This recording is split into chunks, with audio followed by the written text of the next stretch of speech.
سلام علیکم یار دوستو محترم مخلصای فوتبال. ولی بازی بین دستای عقیده زرافشان و سامان یکی سامانیان بازی میکنن دوستو در این میدان. ساعت 2 گفتگان ولی ساعت 2 شدگی است، لیکن به هر حال مردم جمع نشسته. حالا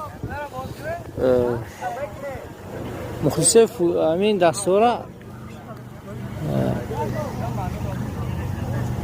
به هر دو کماند گویم یعنی غالبیت را خواهان هستن.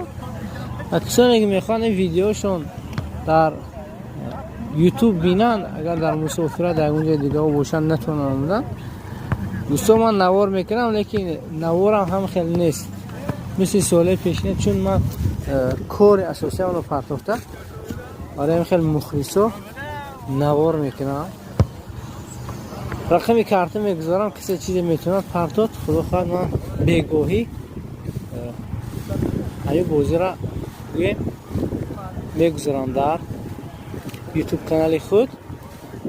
های دستگیری فراموش کنید، در روی همین اکران رقم دوشنبه استیل میگذارم، حتما دستگیری کنید. خدا خواهد بگاه برای شما نوار. اینجا دستی زرافشان توپ شده است. من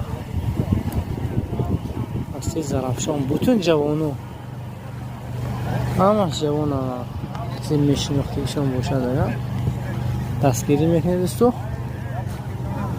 تو اینکه من حواسمند شدم برای شما نوار کنم. بعد اگر بازیاتون پر قوت‌تر شد به دور دوم گذارید، برای شما روخ نوار میمونه.